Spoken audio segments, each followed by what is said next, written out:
Welcome to Hood Champion Boxing and Sports. Let me make sure this the stream is working properly. Let me click on this so I can turn the volume down on it. Okay. All right. Looks like it is. Welcome to Hood Champion Boxing. All right. Let me mute that. Looks like it's working. Let me just do this right here. Before we start talking about boxing, man. Okay. Let me just paste this in here.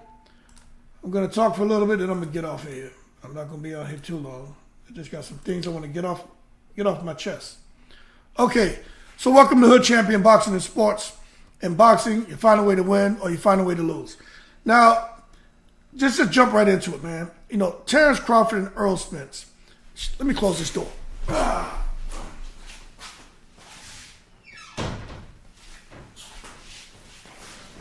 Okay, Terrence Crawford and Earl Spence, man. Huge fight coming up on July 29th. But look, I'm not here to say I think one wins or the others, all right? It's a 50-50 fight. Bottom line, in my opinion, if Earl Spence can impose his physicality like he normally does in a fight, and he can do that with the pressure over the 12 rounds, he has a good chance to win. However, if Terrence Crawford can counterpunch and use his jab and really get Earl Spence's respect, because you have to hit Earl Spence really hard to slow him down, and what's going to happen is he's going to force Earl Spence to think twice about trying to jump in on Terrence Crawford. If he can do that, well, now we got an interesting fight. Okay? So one thing I'll say, if you listen to Sean Porter and you listen to other fighters who have faced Terrence Crawford, they said Terrence Crawford is always sitting there ready to fire. So they come in with a game plan where they're going to just rush Terrence Crawford and attack him, right? Make it into like a Marvin Hagler style of fighting. Just come and go to work. That's Sean Porter style, that's Earl Spence's style. Even Hank Lundy tried it, although he's not as polished as a guy like Porter and Spence. But what happens is when you come in there and you're trying to apply pressure to a guy who can counter you and who hits hard with both the left and right hand, and the way they describe Terrence Crawford, they say it's like a whipping type shot, saying that basically those punches can come straight or they can come looping. Nonetheless, once they land, they hurt. That being said, Crawford and Spence is a 50-50 fight. But what really got my attention, because in the last couple of weeks, I was starting to say, and I remain neutral. Maybe Crawford loses the fight. And what I was saying is it seemed that he kind of lost his edge. And because I'm watching at the press conferences and I'm watching in the interviews, he's smiling a whole lot. He's happy. He got the eight-figure guarantee. Word on the street is, take this with a grain of salt, damn near $20 million. If you remember, last year when he and Spence were trying to negotiate, Crawford was like, look, I got these people, put up $25 million apiece, $50 million total. At least have a conversation. Nobody wanted to entertain those guys. So now you come full circle, we got the Crawford and Spence fight. You can't make me believe that those people or person or whatever it is, whoever it is Crawford knew that was willing to put up that kind of money, you can't make me believe that Crawford's okay with taking anything less than that 25, I'd say 20 million. You can't make me believe that. He didn't leave Top Rank to come out here now to be his own man, to come sign Al Haymon with a 2-fight deal or whatever it is, to take $5 million. We know it's 8 figures, so to take $10 million. Not when he knows he can get 25. So for me, just being a common sense man, I think it's real money that got put on the table. And for Earl Spence to say, and this is something y'all got to pay attention to, right? For Earl Spence to say, the people in his corner who felt that he should get the lion's share of the fight purse, right? This is what you need to pay attention to. For them to say it's okay for him to give in on that purse split, that means it has to be a whole lot of money that was being put up for a guarantee for Earl Spence. For him to come now and say, oh, damn, I'm going to go ahead and give Crawford what he wants as far as purse split in some other areas. That means, and this is me just, peeling the layers back. That means whatever Earl Spence thought he was going to get, by him getting whether it was a 60-40 split, 70-30 split, right? The fact that that split wouldn't have been more than what he's getting now, although he's taking a lesser percentage. Do you understand what I'm saying? That means they've been able to flush out some money from somewhere. I personally think that stuff's coming from Saudi. But, who am I? All I'm saying is you take a look at Deontay Wilder's, working out there with the guys. Shirley Finkel's gone out there. Espinoza, whether you guys know this or not, he has a relationship out there with the Saudis. But all I'm saying is if we peel the layers back, we don't know. We can have a healthy dialogue about where that money's coming from. But that being said, the money is the reason that Errol Spence and Crawford fight was made. And that's why Crawford is so happy and smiling, and Spence is happy. Spence is happy. But what concerned me is Crawford didn't seem like he had the chip on his shoulder. We know Crawford always walks around with a chip on his shoulder. Crawford's always, he's always ready. I mean, damn, you see Crawford walking around, like you can see Crawford out in the mall and be like, hey man, Crawford, I'm your biggest fan. He'd be like, yeah, all right. It's like he's always ready to squab. But I tell you what, he did go on the Sean Porter podcast and he said something that got my attention, and it makes sense. He and Errol Spence, when they were talking, because they've talked on numerous occasions, because the fight wasn't going to get made if those two weren't able to come together and talk. So they were able to talk, and when they were able to talk, they had some aha moments. But during those conversations, Errol Spence and Terence Crawford decided, going forward with this fight, we're not going to attack each other. We're not going to cuss and carry on and fight and act stupid, because that's not Terence Crawford's style. He's not a guy who's very vocal and very animated. We know that ain't Errol Spence's style. But if you step to them, then they'll speak up. They'll defend themselves, right? But they've made a decision not to disrespect each other. They know that both of them bring a lot to the table. They respect each other's accolades, and they know that it's a real fight. Errol Spence and Terence Crawford is a serious fight, and they know that. So when Terence Crawford was talking about it, he said, well, that's kind of why he doesn't feel the need to be disrespectful. They want to carry themselves in a respectful manner, and they refuse to be villains for the media, because he's very aware that he has young kids. Errol Spence has young daughters. There's a lot of young people around the world who are watching him, and they just don't want to conduct themselves in the stereotypical manner of being just basically angry black fighters. Mayweather, Mike Tyson, and, Muhammad Ali being vocal. Like, they just don't want to be, characterized that way. And I'm going to be honest with you, I respect that. And I commend them for that. But one thing Terence Crawford did say is, don't get it twisted. We're going to try to take each other's heads off. And I respect them saying that, because you could see that getting a little antsy now. It was unfortunate to me that Terence Crawford and Derek James had that little dust up, but it was more so from Terence Crawford's camp. It's always the cornball on the sideline who wants to get boss's approval by doing something stupid. Like, those are the guys you got to get away from you. The clown on the sideline want to say something to Derek James, because Derek James, he looks simple. He doesn't really say much. Kind of looks like Blank Man, just being real. But believe you me, Derek James, he'll let his hands go. And you can see that he was about to. But that's what kind of went viral. That little bit of drama, the villain, the angry black fighters, and that's what Crawford didn't want. That's what Spence doesn't want. And that's why Derek James, they were able to go and shake hands and clean that up, because they don't want that narrative to be spun about those guys. But that being said, you can see that it's still in Terence Crawford, it's in Derek James, it's in Errol Spence. It's in those guys that if you press them, they're gonna like Errol Spence says, they're gonna step.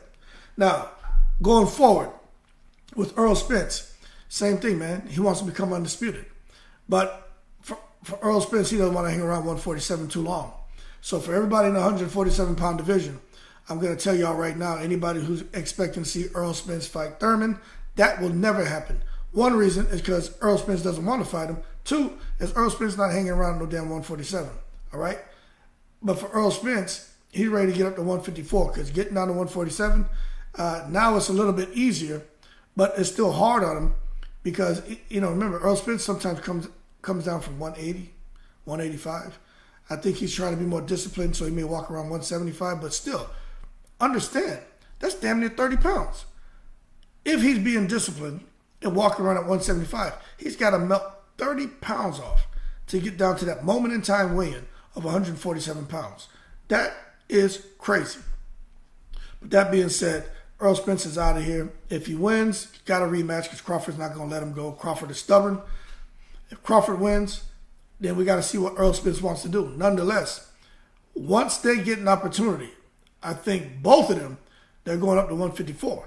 And we all know what's going on with that. That's Al Heyman and his brain. That's why he had Jamel go up to fight Canelo. Jamal's name was being discussed. This is something that people need to understand. That's all lies, man. Talking about Jamal's name was never part of the conversation.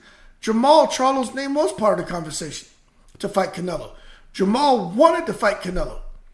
He was emotional about it, but he knew with his personal situation, he couldn't focus and train the way he wanted to. That's not me making that up, man. That's if you watch Jamal and his brother on that podcast with them football players, the pivot or whatever. They touched on it, but it kind of went over our heads because we didn't understand that the damn fight was already made. But that's why he got all emotional because he recognized this was his opportunity, but he couldn't take the fight because he wasn't there. So the conversation then went, give it to Jamel. Big brother taking care of little brother, Espinoza and everybody strategizing, says give it to Jamel.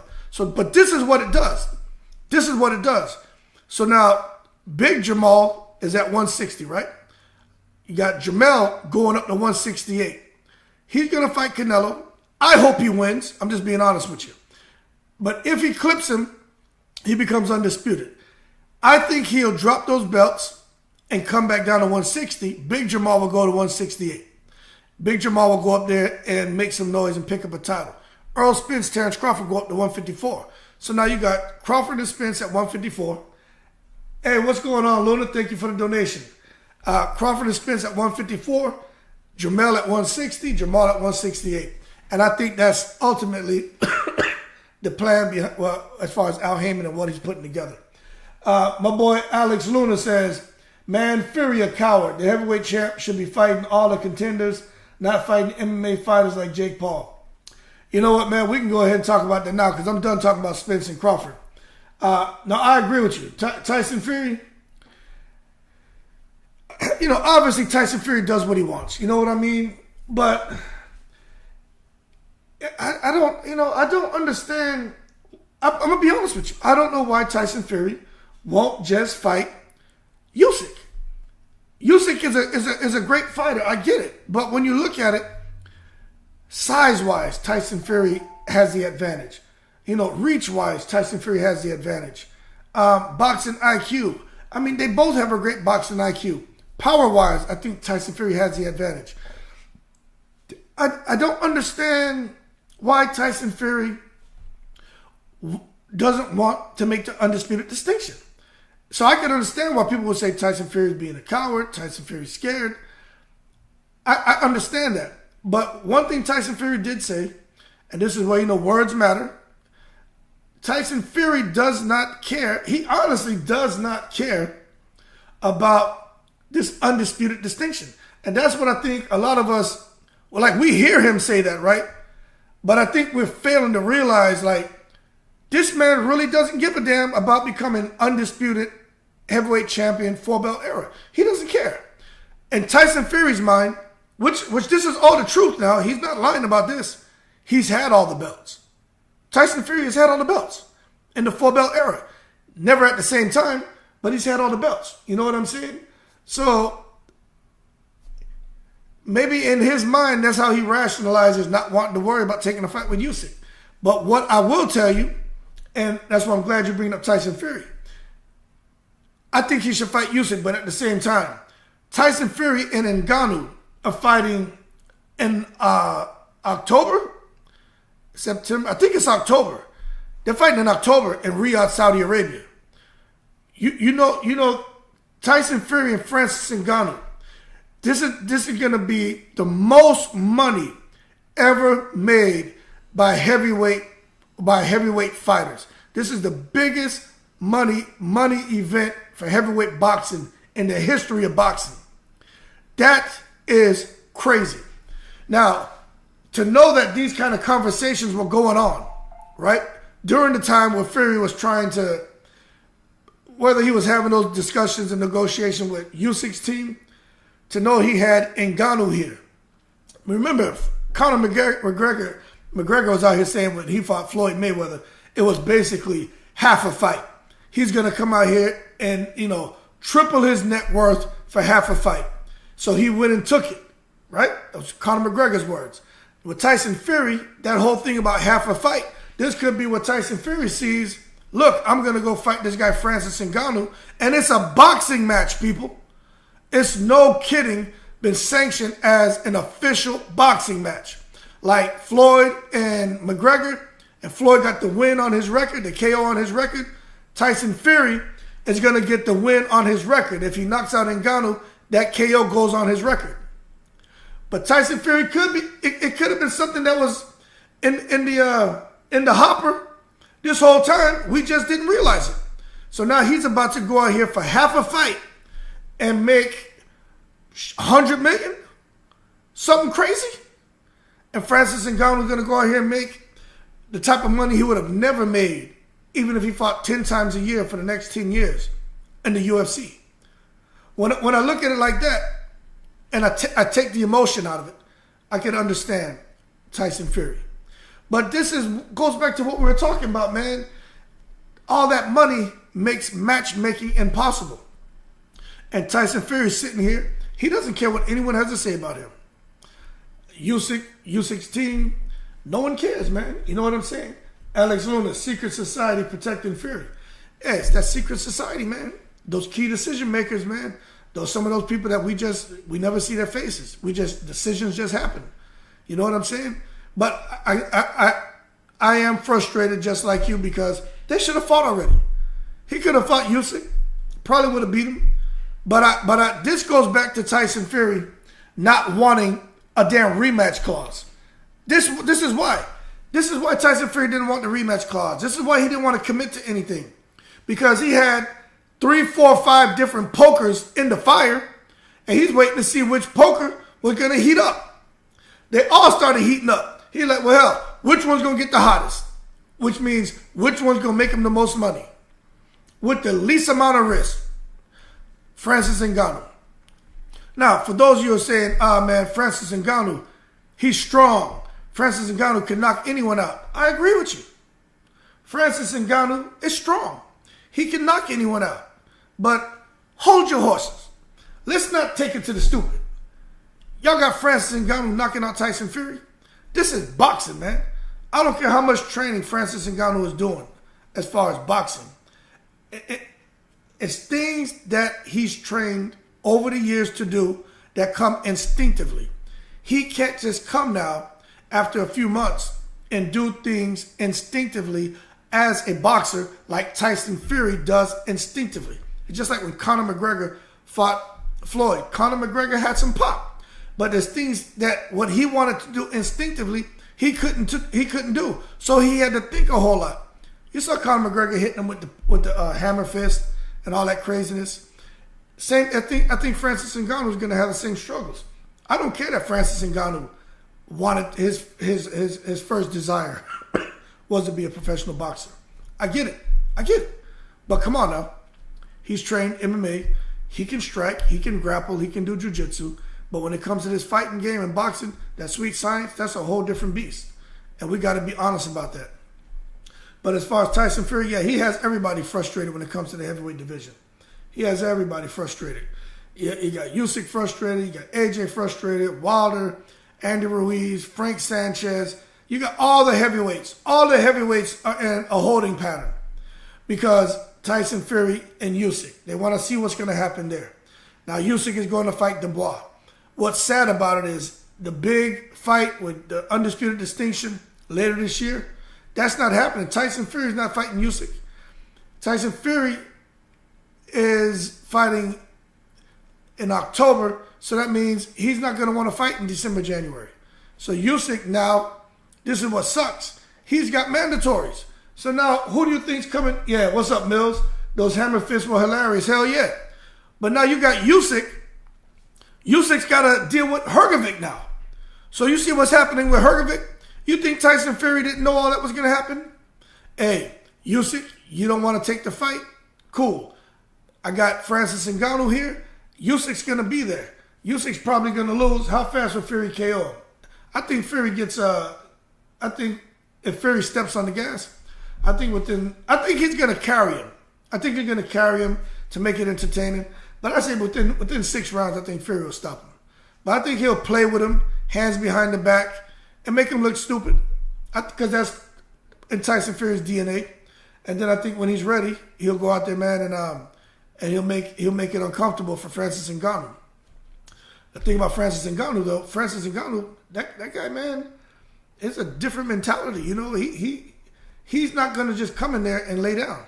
You guys getting kicked in the face, kneed in the face. I mean, so we're going to have to see if Tyson Fury's punch is more lethal than a kick or a knee that Francis Ngannou is used to defending against.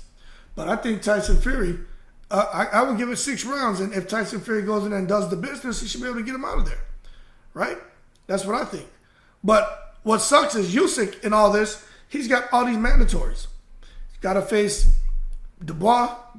Now, Dubois is out here saying that he's coming to knock out Usyk. He's coming to do... Man, if I'm going to be honest with you, I don't bet.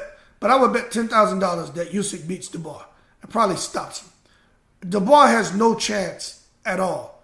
Dubois went in the interview was talking about, well, miracles do happen. And you know what? That's what you're going to need. You're going to need a rabbit's foot.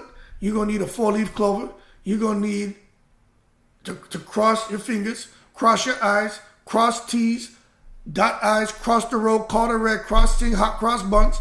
There's a whole lot of goddamn crossing and luck and miracle for that miracle to happen for him to beat Usyk. So, in my opinion, he doesn't stand a chance. But what sucks is now Usyk got to fight Hrgovic. You know Hrgovic's not going to be okay with step aside money or nothing. Hrgovic wants that shot.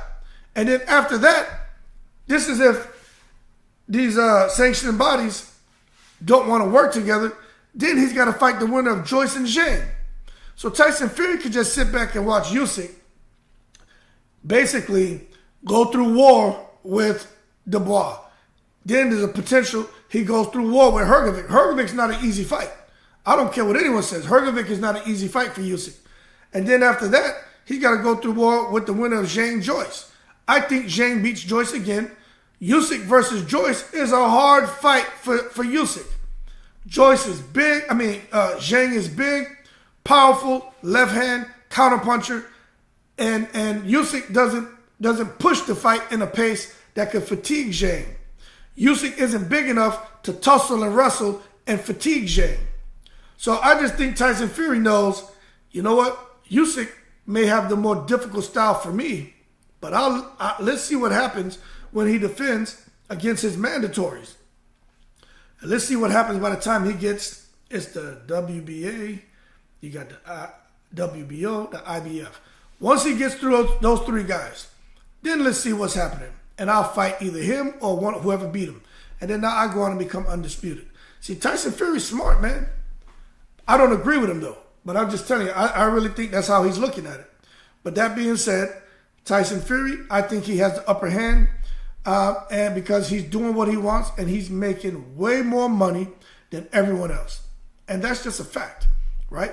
And you can thank the guys out there in Saudi Arabia.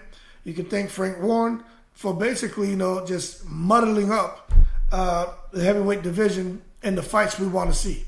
Because what I'm telling you right now is that's what's happening. And that's why Tyson Fury is about to go out here. And the highest, it's going to be the biggest fight purse ever in the heavyweight division, in the history of the heavyweights. Tyson Fury and Francis Ngannou. So I don't know how much he's getting paid. Word around the street is something about 9 figures, man. So we're going to see. It's a crossover fight. It's a huge fight. And we know the Saudis got the money. Now, when it comes to Deontay Wilder, no one knows what's going on with Deontay Wilder right now.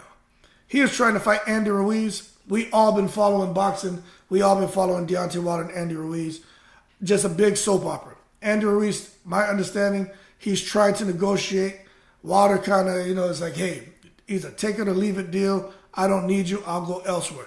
But the question is, Where else does Deontay Wilder go? You know what I'm saying? He wants to take a stay busy fight. Go fight Frank Sanchez. Don't want to fight Frank Sanchez. They don't want to work that out. Who else can Deontay Wilder fight? That's the thing. Because Frank Sanchez, I think, is a bigger threat than Andy Ruiz. I'm just being honest with you. But for Deontay Wilder, with the kind of power he has, you gotta make him as a betting favorite. At some point in time, he's gonna land a shot. But when he gets in there with these slick boxers, you know how that can go. And the fact that Deontay Wilder has worked on so much, yeah, he wants to get in there and he wants to put it on display. And I get it. But it goes back to what I just said. When these guys are with different trainers or they're learning new things, what they do instinctively, they're trying to fight against that and do what they've trained on. That was evident when we saw Joshua fight Jermaine Franklin. When we saw Dillian White fight Jermaine Franklin. Dillian White hooked up with Buddy McGirt. Dillian White was trying to box, float like a butterfly and sting like a bee. That's not his style. Anthony Joshua is a ferocious killer in the ring, but he was trying to float like a butterfly and sting like a bee. That's not his style. So as a result, you could see them, they didn't look as fluid because they were going against what comes natural to them. Deontay Wilder, I think, is a little bit of that. When he fought Helenius, he got him out there in the first round, but I noticed that about Deontay Wilder. The very first shot he threw, I think it was a jab to the body, Helenius countered him. Wilder made a face like that wasn't supposed to happen. But then he went to, lateral movement, circling around, and Helenius started to pressure him. Fortunately, when Wilder went back, he felt his back hit the rope. Helenius had his hand out, and Wilder binged him and got him out of there. But all I'm saying is for Deontay Wilder, he got to figure out what he's going to do if he's going to have a stay busy fight. Because Joshua got a stay busy fight. Joshua has an easy fight. Dillian White's not beating Anthony Joshua. So Anthony Joshua got the opportunity to train and everything that he's worked on with Derek James. He gets another opportunity to show it in the ring and keep training now and take that momentum into his fight with Deontay Wilder. My boy Luna says, do you think the heavyweight division is about to get flipped on his head soon since Fury holding up the division? No, I don't think so. I don't think so. I think what's going to happen is Tyson Fury, he doesn't have to face a mandatory, so he gets a voluntary defense right now. But after this, he's got to face a mandatory or fight Usyk in undisputed distinction. So the Francis Ngannou fight is just a money grab for Tyson Fury. Then after that, he's going to fight whoever he has to. But I tell you what, he's going to basically come out here and say to Usyk, same thing. It's not going to be no 50-50 split. Tyson Fury's going to have the leverage. He's going to have the upper hand. But I don't think he get flipped. The heavyweight division gets flipped upside down. I don't think so. I think what's going to happen is either Tyson Fury's going to have to fight somebody. These other guys, they're going to fight. But Tyson Fury, after Ngannou, he's going to fight either Usyk or Wilder. Usyk or Wilder. Because Wilder's the number one for the WBC. So if Wilder and Ruiz can't make the fight happen for whatever reason, I can see Wilder being the number one, becoming the mandatory to Fury. And Fury's either going to say, okay, I'll fight Wilder again, which is a good chance. I think Wilder has a better chance of knocking Fury out than Usyk. I think Wilder has a better chance of winning than Usyk. I'm going to be honest with you. I don't think Usyk outpoints Tyson Fury. So Tyson Fury may look at that, because let me tell you something. Tyson Fury talked about the damage, the pain, the headaches, and everything that he experienced physically as a result of that third fight with Deontay Wilder. He talked about it. He said that fight made him want to retire. So although we saw Deontay Wilder go down in flames, Deontay Wilder did damage, a whole lot of damage to Tyson Fury. So if you ask me, I'm willing to bet Tyson Fury, after Francis Ngannou, Tyson Fury will fight Usyk. Because it's for the undisputed distinction. It's an easier fight. It's half a fight compared to Deontay Wilder as far as the worry about getting knocked out. And he'll make more money. So yeah, I think Usyk definitely, if he can just get through Dubois, he should be able to go into the undisputed distinction with Fury. The problem is this. Hrgovic. And Hrgovic probably not wanting to step aside to let the undisputed distinction take place. Hrgovic doesn't care about step aside money no more. So now you got a problem where Tyson Fury could end up facing Wilder anyway. This could be why Malik Scott, let me tell you something. Like, you see how we're having a conversation? Yo, Malik Scott, Espinoza, Al Heyman, key decision makers, secret society, they're having those conversations. How can things play out? And they can drill down even further, because they got all the specifics. We're just out here trying to make sense of things. You better believe they're sitting back watching how it plays out and know for a fact, hey, the way this could go is Tyson Fury may have to fight Deontay Wilder anyway. That could be why Malik Scott is always like the two-time heavyweight champion Deontay Wilder. And it wasn't making sense to me, but now it makes sense. Because you understand these mandatories Usyk has, and the fact that Hrgovic's already basically stepped aside before, he's not doing it. So yeah, I think Fury will want Usyk, but what I think is going to happen, now that we're talking about it, I think Wilder and Fury is what's going to happen. And Fury's going to be pissed off. He's so stubborn, he may give up the belt. But I tell you what, that's what I think he's going to get pushed. I really do feel that way. And I think Wilder's cool with that. But the problem is, if Wilder doesn't have a stay busy fight, he's just going to walk into a fight after a year of inactivity. Well, he's supposed to fight AJ later this year. Fight AJ, I think he beats AJ. And then after that, go into a fight with Tyson Fury. So Deontay Wilder, the reality is Deontay Wilder could fight AJ and then fight Fury. Like, that's really what this is shaping up to be. Or Fury fights Wilder and beats Wilder. Now AJ fights Wilder and beats Wilder. Now AJ's looking at Fury. Because if AJ beats Wilder, AJ should bubble up to the #1 position in the WBC. So it's either AJ or Wilder against Fury. Because Usyk, I think, is just going to be bogged down with those mandatories. And that's just me being real. But since we're talking about the heavyweight division, Jermaine Franklin's fighting. What's he fighting this weekend? Jermaine Franklin's fighting in Detroit. How many of y'all knew Jermaine Franklin was back fighting? Man, I tell you what, he's fighting on the zone. So the fact that he went in there and gave the business, he lost, but he gave the business to Dillian White, and he gave AJ the business. Although he lost, he gave him the business. He's developed a larger profile, and he was on the DAZN platform, and now they're pushing him here in the States. Talk about blessings upon blessings, man. So Jermaine Franklin is fighting some undefeated Mexican fighter. I think his last name is Luna or something. He's fighting him this Saturday. I didn't even know that. I saw that. Somebody posted in my comments, and then I saw it this morning. So Jermaine Franklin's fighting. But I tell you what they're doing. Big Baby Anderson is fighting in August. So Jared Anderson is returning to fight in August. I'm willing to bet they're going to make Jermaine Franklin against Jared Anderson. I'm willing to bet. Because that's the fight to be made right there. Jermaine Franklin against Jared Anderson. Both of them are big guys. They have quick hands. They can throw combinations, but they're kind of sloppy. The chins seem to be so-so. Franklin seems to have a better chin, but neither one can compete with the elite. Like, what I mean is they're not going to get a win against the elite guys. A Fury, a AJ, a Usyk, a Wilder. Like, it's not going to happen. But if Franklin and Jared Anderson fight, like, I think they may be setting it up for the end of this year, because Jared Anderson wants to fight 2 or 3 times before the end of this year. He's getting another fight here in August. So you got September, October, November, December. He may, depending on if he takes damage or doesn't take damage, he may get 2 more fights. And I know for a fact Jermaine Franklin will take that fight. And that is a compelling matchup. Talk about equally matched. Guys who need that win to get to the next level again. And I think that's a fight that they can make. But Bob Arum and Top Rank, they're not stupid. They're great at matchmaking. They may realize, you know what, this is a high-risk fight here. We're not going to throw Jared Anderson in there. We know he can get hurt. Because you saw when Jared Anderson fought Charles Martin. Charles Martin almost tranquilized him. Couple times he did. Tranquilized him, had him there, man, looking stiff like a mannequin.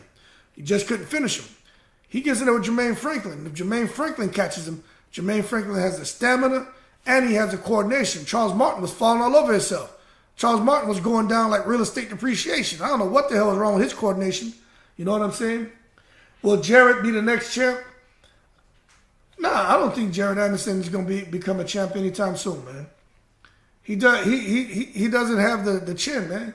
He got to work on his defense. But no, and I'm not hating on Jared Anderson. I like his story.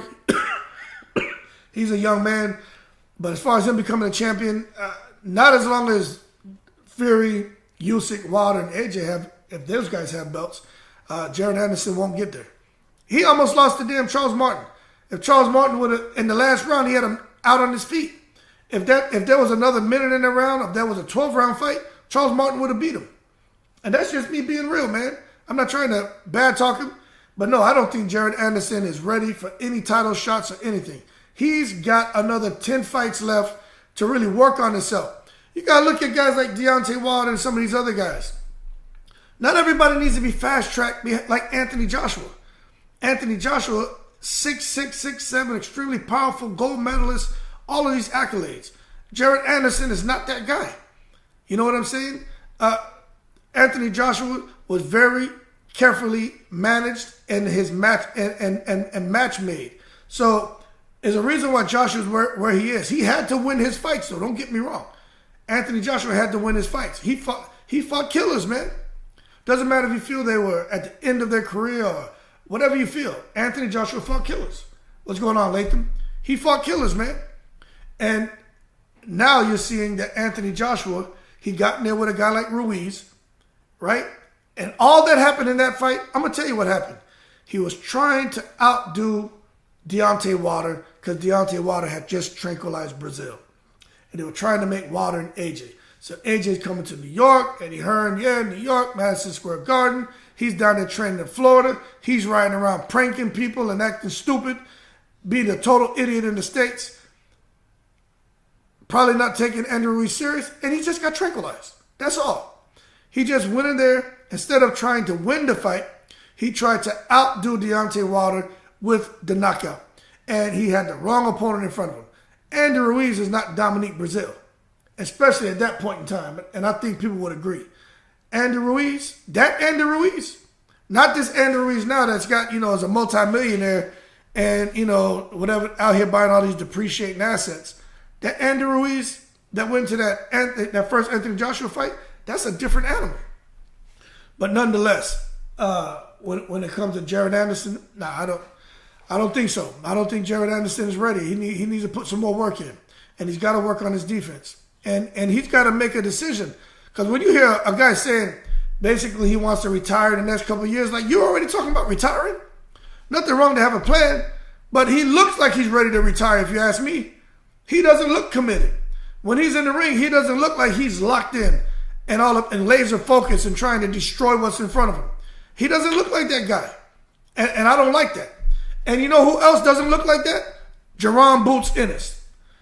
And I'm going to tell you why I say that. Jerome Boots Ennis looked spectacular this past weekend. He did. I can't take nothing from him. Jerome Boots Ennis blew my mind. The jab, stab jab, up and down, the right hand, stepping back, switching from orthodox to southpaw, uppercut, hook, rolling out. The stuff that his defense, the stuff that Jerome Boots Ennis did, right?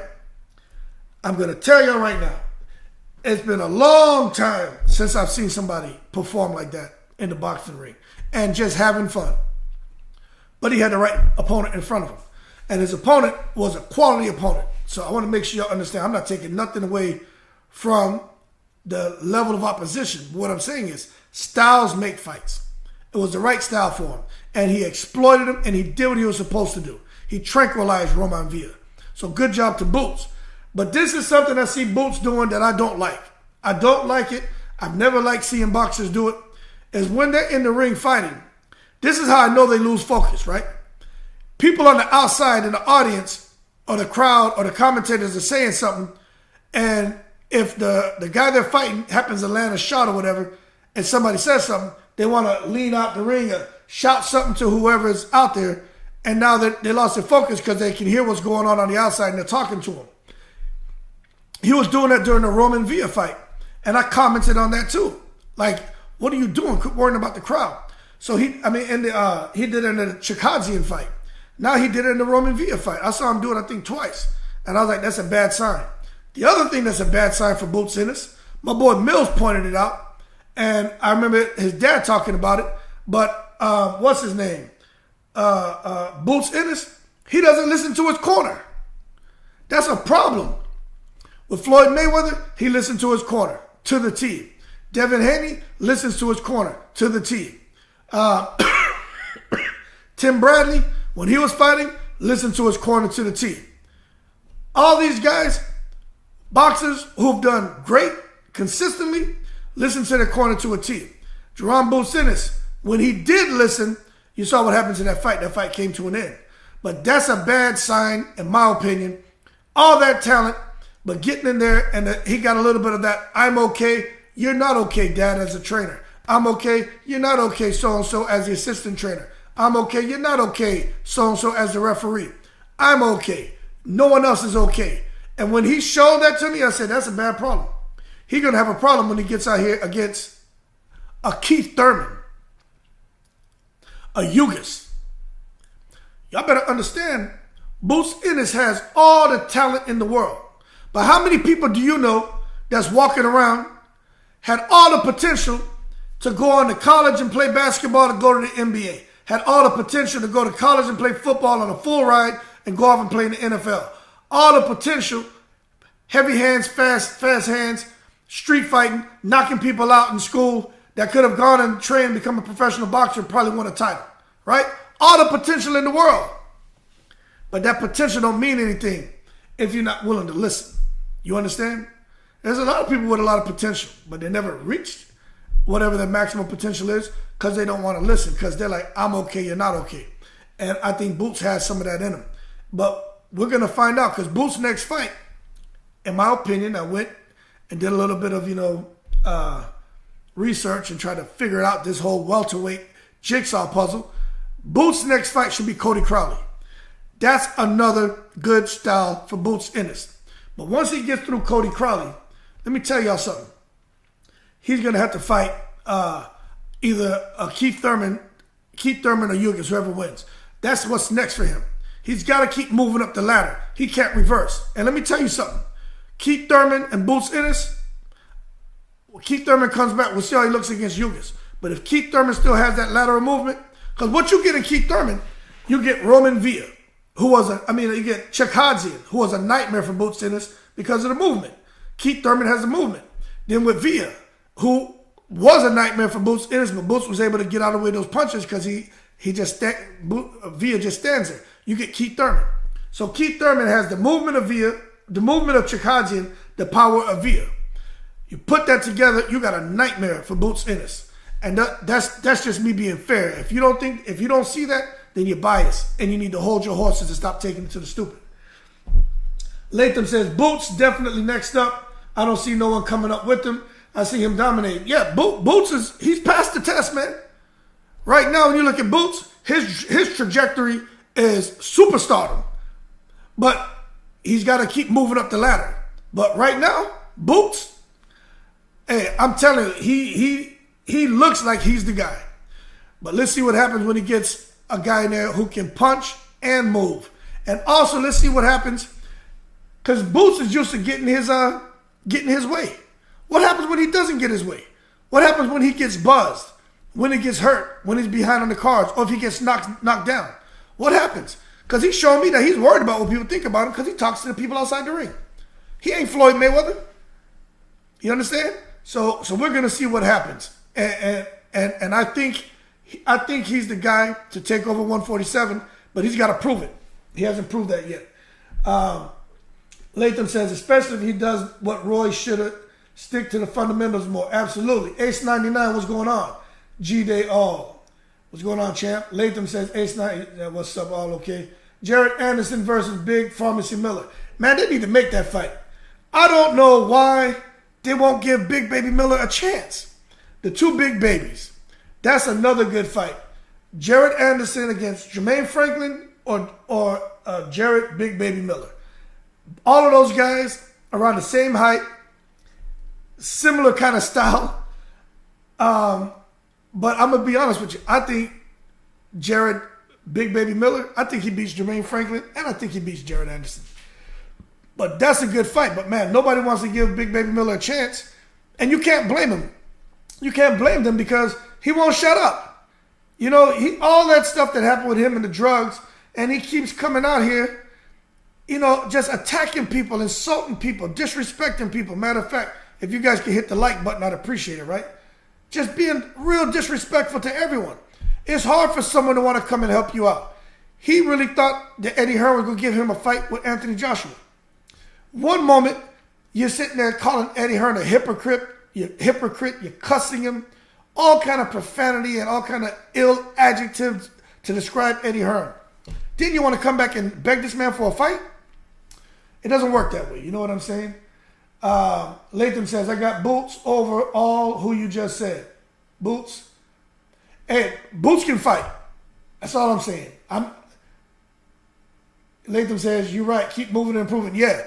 If Boots keeps moving up the ladder, tightening things up, and he can lock in, I'm telling you right now, Boots looks like he's that guy. I'm just being honest with you. But I want to see what happens when he fights a boxer puncher. Because he didn't do well against a mover. Shikazian, who's a boxer, but Shikazian, you know, he ran the fight. And Keith Thurman's going to move. And then with a puncher, you know, Boots says he likes to get hit because he likes to be in a war. He likes that feeling. You can't get hit by Keith Thurman. So now you got to worry about the power and the moving. How's Boots going to handle that? That's all I'm saying. I don't care what you do in sparring. What's he going to do in a professional fight with a guy like Thurman who has all the confidence in this world? And if you hurt Thurman, he's going to want to hurt you back. But Boots Ennis has a 74-inch reach. And I think if he can get that stab jab off to Thurman's body consistently, we may have a bit of an issue. But Thurman's going to counter him upstairs. So there's risk. That's the risk versus reward factor. We're going to see what happens with Boots Ennis if he tries it. He's got to try something. Ace 99, Boots must come to the UK for world recognition. Boots may get an opportunity to go over there and fight Conor Benn. I call him Conor Hen. Because this week, Conor Hen, it looks like he could be vindicated. And all of the allegations and stuff about cheating could be alleviated off of his name. So you're right. Boots could end up in the UK and he will get huge recognition going over there and expanding his brand. So you're absolutely right, Ace 99. Young Elder says people sleeping on Thurman, real talk. Yeah, they are. And I understand. He's been inactive. I get it. But like my boy Mills likes to say, man, Thurman is younger than all these guys. He's younger than Spence. He's younger than Crawford. Thurman's been rested. We say inactive, but he's been rested. He may be a little bit rusty, although he's been resting, but he should be fresh. So that could play to Keith Thurman's advantage. We just got to wait and see. Ace 99 says, the only Boots most people know in the UK is Boots the Chemist. Yeah. If no one knows Jared Anderson, not many people know him yet. Ace for who? Conor Hen? Oh, he's laughing. Young Elder says, Zhang, come and look out. Yeah, Zhili Zhang is a problem. I think Zhili Zhang, man, I'll just tell you what. I think he's going to beat Joe Joyce. And then after that, he's looking to fight Usyk. I think Zhang has a good chance on beating both of those guys. But Usyk is just so clever. But I think Zhang beats Joyce. And then we'll see what's next, man. Ace 99 says, I think Joyce should delay fighting Zhang again and maybe fight Ortiz instead first. Well, you know, Joyce is stubborn, man. You know what I mean? Joyce wants to get his win back. He says he feels he knows what he did wrong. And I'm going to tell you this. Unless Joyce learns some head movement, Joyce is going to suffer the same fate. It may happen a little earlier because the type of damage that eye took, I think his eye's going to swell up even sooner now because the straight left is coming. So we'll see. But I do feel that Joyce could have continued. And if it would have continued, you just don't know what direction the fight would have gone because Joyce gets stronger and stronger as the rounds go on. And Zhang tends to slow down because you're talking about 270 pounds. It's a lot of damn weight. But Joyce came in surprisingly light the last fight. Let's see what changes he makes for this fight. Let's see. I think all UK 147s would duck him, Ace. Yeah, and nobody wants to fight Boots right now. If Conor Benn, he may take him, but I don't know. I think Eddie Hearn would be like, nah, We need you to get on the winning streak. Because this is what happens. If Conor Hinn fights Boots Ennis and he loses, but if he gets, not just losing, if he gets knocked out, everybody going to say, oh, it's because he's no longer on PEDs. That's why he can't do the boots what he did to Chris Algieri. That's exactly what's going to happen. And Eddie Hearn knows that. So he's not going to put him in, he's going to put him in a win-win situation. He's not going to put him in a lose-lose. Latham, what the heck is Fury doing? I've been stopped taking him serious. Yeah, Fury's doing what he wants to do. But Fury's about to make the Tyson Fury Francis Ngannou fight this is the biggest fight financially in the history of boxing. So Tyson Fury could be getting a 9-figure payday, a guarantee. And Francis Ngannou, we know, is going to get paid good money. So that's what Fury's doing. Fury's doing what he wants to do, and he doesn't care. Ace 99, I think Savannah Marshall should be investigated for having male hormones. I call Savannah Samuel. I just want to see good fights. Oh, Savannah Marshall? I don't know, man. I like Savannah Marshall. I just don't think she beats Clarissa Shields, but I like Savannah Marshall. The AJ versus White 2 is a joke, as both should retire. Well, I don't know if AJ should retire, but Dillian White and Derek Chisora, they should retire, in my opinion. You know what I'm saying? Matter of fact, Chisora is fighting on the undercard of, I think, AJ and Wilder in this December or January. So Chisora is still fighting, which is crazy to me. Young Elder, De Los Santos look very impressive. De Los Santos is the real deal, man. Anybody at 135 is going to have a problem.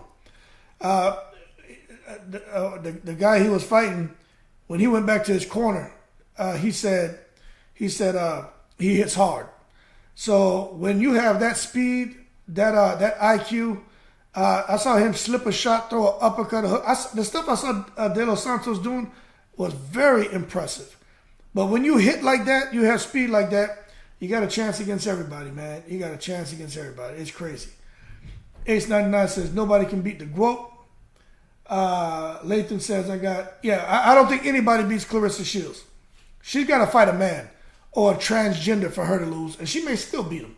But nobody beating Clarissa Shields. That's just that kind of talent that it's just beyond comprehension. You know, she's just once in a lifetime. Latham says, I got Shadeja over Marshall. That's supposed to be next. I'm going to be honest with y'all. I need to look at videos on Shadeja Green. I haven't watched her that much, man. But everybody keeps talking about Shadeja Green. And I got to be honest with you. I don't know much about her, man. But I'm gonna tonight with my boys. You know, I got 4 boys. That's why I haven't been doing lives and videos. They're out of school. And we out here catching fish. We out here, we all over Texas fishing and having fun. We're getting ready to leave this week to go to Florida and Alabama. We're going to be down in Florida fishing and in the beach and chilling. So I'll probably be a little slow on the videos. But you understand. You know how it is. I got 4 sons, man. 13, 11, 9, and 6. So, you know, I got to keep them busy. Javon, what's going on, champ? He says, Spence for the win. Shakur for the win. Fulton for the win. Boots for the win. Tank for the win. Bud for the win. Except on July 29th. Anderson for the win. Morrell for the win. Bivol for the win. Mason for the win. Hitchens for the win. Lots of good talent out there right now. You're right. Hey, you know, okay, Spence and Crawford, I get that. Shakur Stevenson, man, he's an exceptional talent. We got to see what he's doing. He's trying to make the mandatory. He's trying to make the WBC make him the mandatory so he can fight Haney. Fulton and Inoue. Boy, I don't know. I got Inoue winning that fight. Boots is on his way. Tank, I think Tank beats everybody.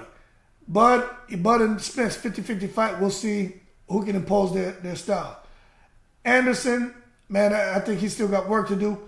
Now, Morrell still has an amateur style, but Morrell and Boots, to me, passed the test. Let's see if they can still keep moving up the ladder. Bivol is supposed to be fighting Anthony Yarde. They're making an offer to Bivol for a fight between Anthony Yarde. That's a good fight. I still got Bivol winning, but Yarde can fight. That's a good fight. But you're right, a lot of good talent out there. Ace 99 says, Fury is now called Luke Tame. He has no fury. Yeah, I know. He needs to go by his middle name because Fury's just doing what he wants, man. You know what I'm saying? I understand getting the money, but it is what it is. Hernan Lonnie, Fulton only has a chance if Inoue slips on a banana peel. You know, I don't think people understand with Inoue. He was knocking people out in the amateurs. You know what I'm saying? He was knocking people out in the amateurs. So Inoue didn't just start knocking people out. There's always been something special about his hands, his commitment to boxing, and his focus. And I think Fulton is an exceptional boxer. I think he's going to have moments. Inoue has those high cheekbones. He may even cut him on those high cheekbones. But at some point, I think Inoue, when you have power like that, you just start to pull away. And I think that's what we're going to see in the fight. Shadeja has 95%. Yeah, I heard that. That's why I said I need to look at her more. Because, you know, when I hear 95% KO rate, that's a big deal. Highest in women's boxing. Yeah, that's a big deal, man. Latham says, De Los Santos actually showed boxing ability to go with his power. Can't lie. I was impressed. And he handled Adorno easily. Yeah, he did. I was very impressed with De Los Santos. De Los Santos can fight, man. Those Dominican fighters, I'm telling you, something in the water out there. Those guys can fight. Ace 99, that woman Cameron who beat Katie Taylor should be the GOAT. Hey, did you see what she did to Katie Taylor? I get it, Katie Taylor moved up in weight. I get it. But damn, yo, she can fight, man. I would like to see Clarissa Shields fight Cameron. That would be a fight.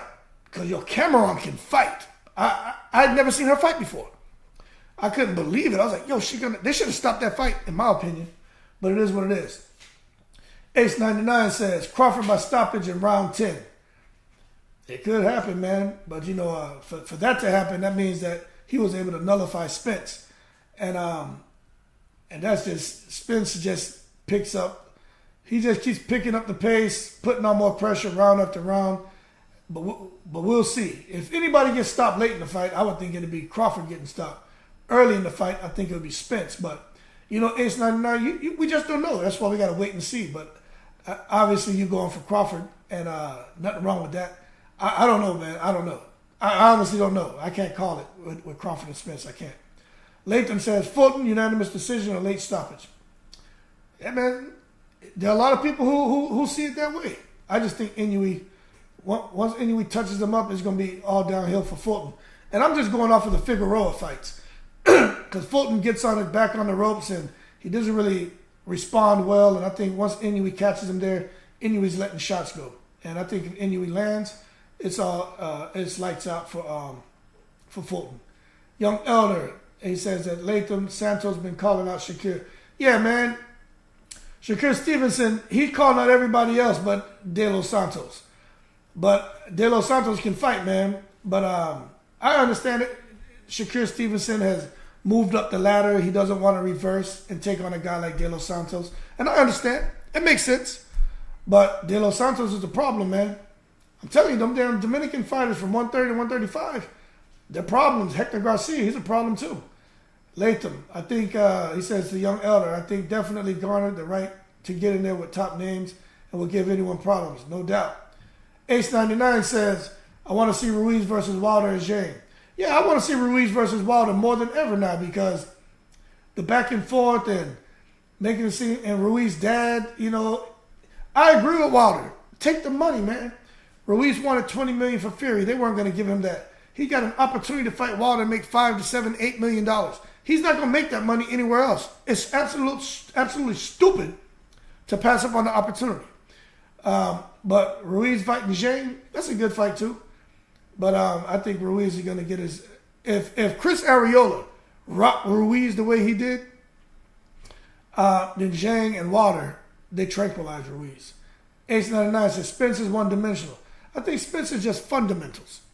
You know, you say he's one-dimensional. I think Spence is fundamentals.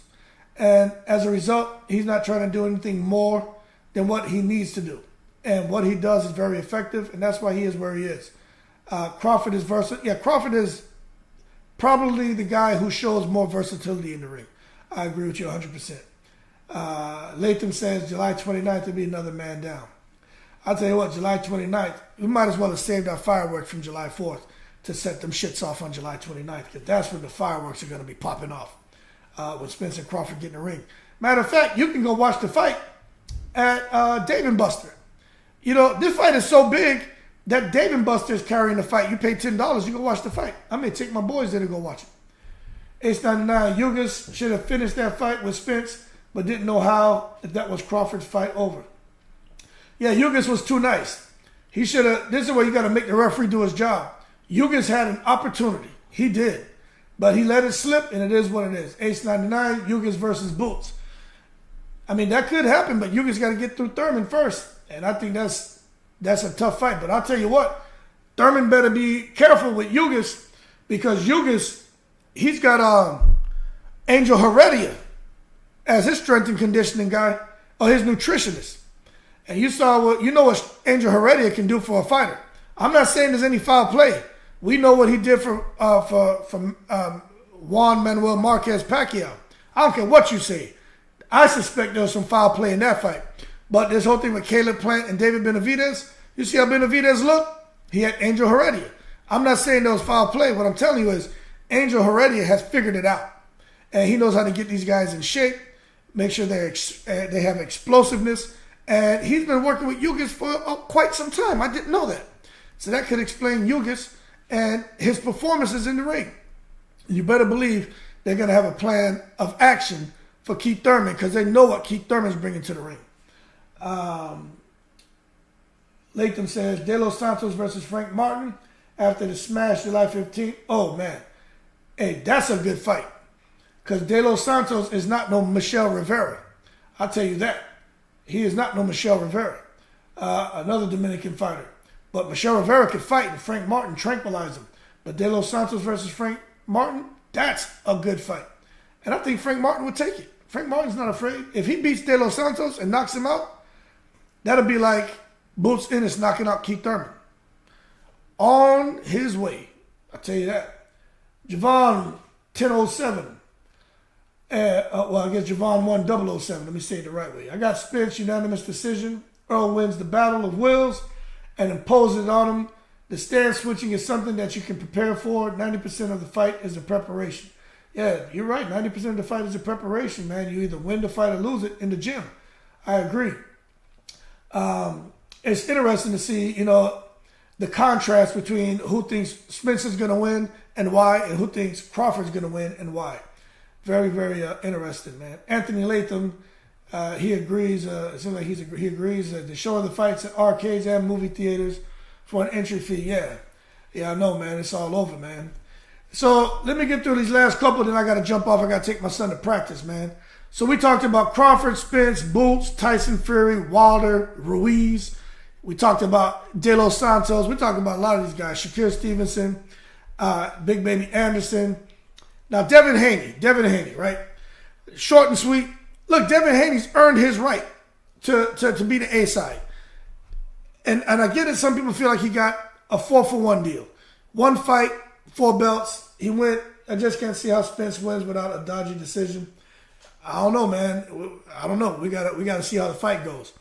But for Devin Haney, I think Devin Haney deserves 75% of the fight purse. I don't think he should be doing 60-40 with nobody. But my thing is this. Shakur Stevenson turned the fight down. Now Regis Prograis, they just made an offer to Regis Prograis to fight him. And Regis Prograis is saying that he's being lowballed. Now, to me, if Devin Haney's coming up to 140 to challenge for Regis Prograis WBC belt, there's no 75-25 split there. You understand? That's not even a 50-50. If you're going to, maybe a 50-50. But Devin Haney shouldn't get the lion's share of the purse coming up in weight to challenge Regis Prograis. I just don't think so. And they're talking about, well, who's the bigger draw between Devin Haney and Regis Prograis? I don't know.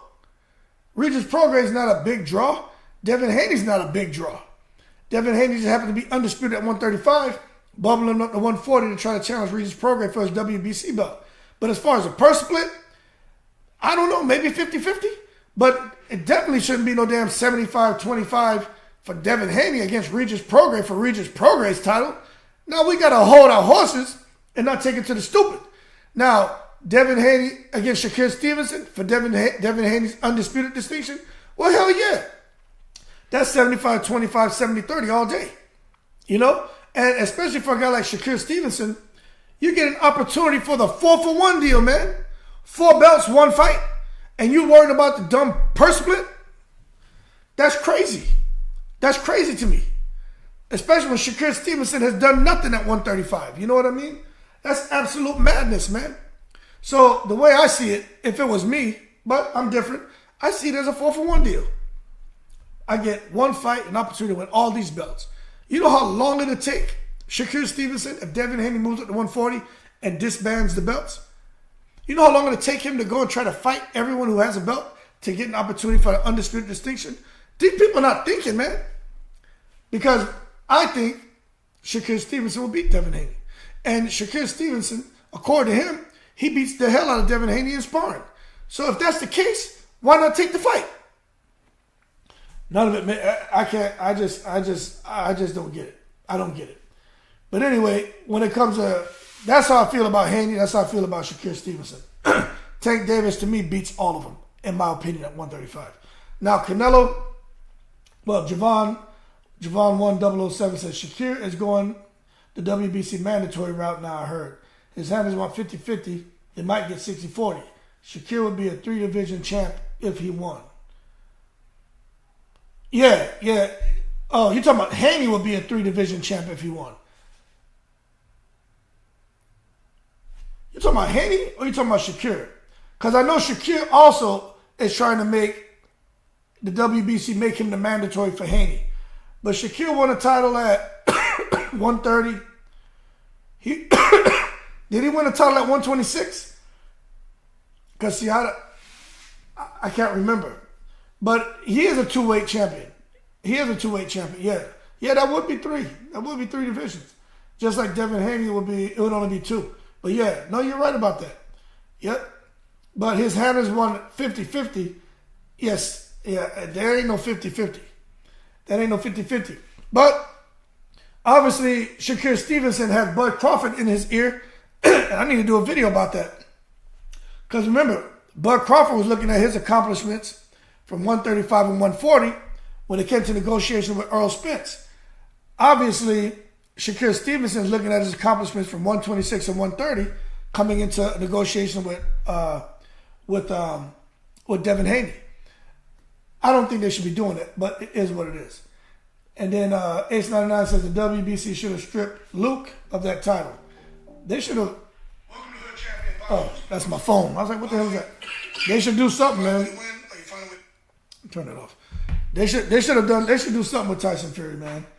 But I don't know if stripping him is the answer.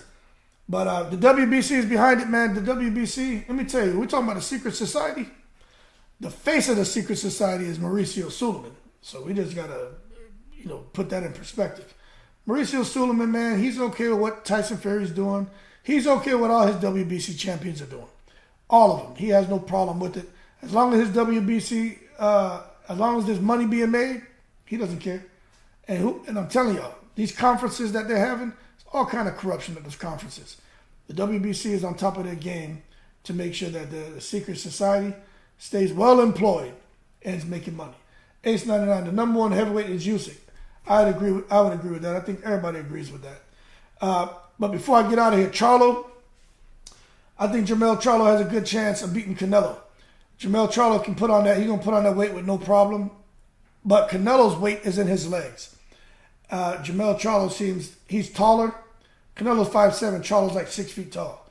Canelo has a lot of weight in his legs. He's thicker and he's powerful. But I just think Charlo's going to surprise people. I think Jermell Charlo's going to surprise people. Talking about his punch resistance, he's putting on weight. So he shouldn't have, his punch resistance should be better than normal. I just think it's a really good fight for Jermell Charlo and a good opportunity for Jermell Charlo to go on and get a chance becoming undisputed in 2-weight division. And yet, Ace 99, Canelo is on the decline. He is. You can't win fights throwing just pop shotting. 1 shot here, 1 shot there. Remember when Canelo used to rattle off like 10 punch combinations? Remember when he fought James Kirkland? When he fought Miguel Cotto? Those combinations Canelo used to throw? Crazy. He's not that guy no more. He has slowed down. Charlo versus Andre. That could be Jamal Charlo's next fight.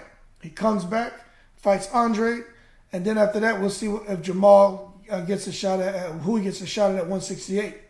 But Jamel Charlo, like I said earlier, I think he fights Canelo. If he beats him, maybe there's a rematch. But if for some reason there's no rematch, I don't see him staying at 168. I see him dropping the belt so his brother gets a chance to fight for a vacated title. So his brother becomes the champion at 168. And I see Jamel dropping down to 160. But then again, who knows how it's going to play out. That's just how I see it. And just to put things in perspective, Jamal Charlo gave that fight to Jamel. And I think that's great that the brothers took care of each other. That being said, I got to get out of here. I got to take my son to basketball practice, man. They're getting ready for some tournaments.